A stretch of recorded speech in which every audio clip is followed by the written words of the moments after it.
and is just being shadowed for now. There are no immediate reports of violence on board the Irish ship. The activists have already rejected an Israeli demand to unload its cargo in Ashdod.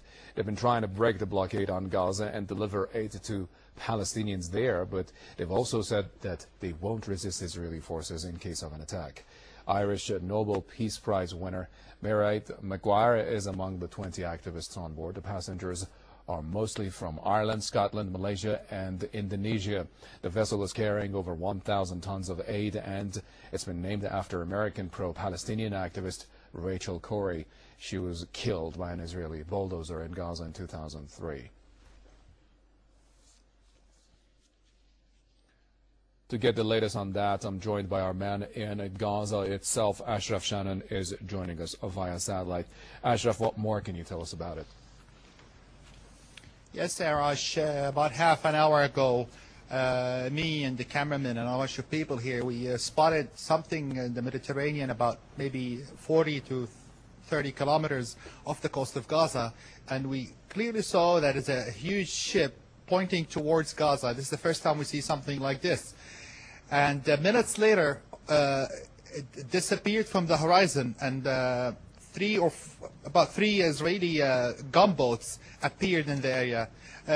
This happened simultaneously with we're hearing sounds of drones and Israeli helicopters. You can hear it like at mid-sea. That it's not on the over land of Gaza, but somewhere at mid-sea.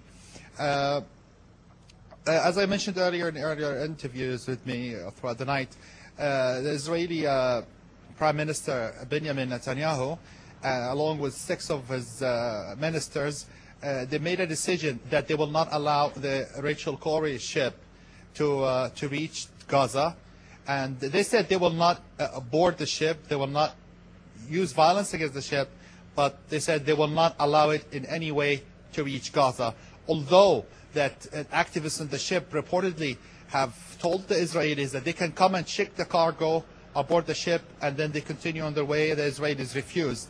So, as you also said, we also hearing contradicting reports of whether the ship has been towed or to the port of Ashdod, which is basically about 30 kilometers north of Gaza. Maybe the picture you can see right now, and right now is the port. This is the port of Ashdod, right? With the 2 poles over there. That's the port of Ashdod. Ashdod, it's not far from here. Sure. Basically, Ashdod is a Palestinian town. Used to be called Ashdod, and the Israelis named it Ashdod after it was occupied in 1948. All right, Ashraf, you know, we heard about the people on board the ship, that they won't give the aid to the Israelis to be unloaded on the port of Ashdod, then to be delivered to Gaza. Why is that? Why do you think have they rejected such an Israeli idea?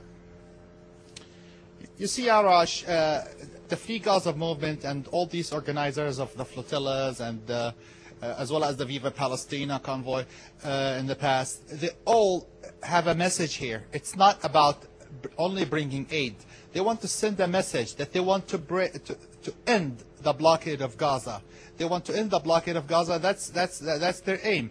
They want the people of Gaza to have a chance to live like the free people around the world. There's almost 1.6 million inhabitants in Gaza that are living in big prison, Arash. Right.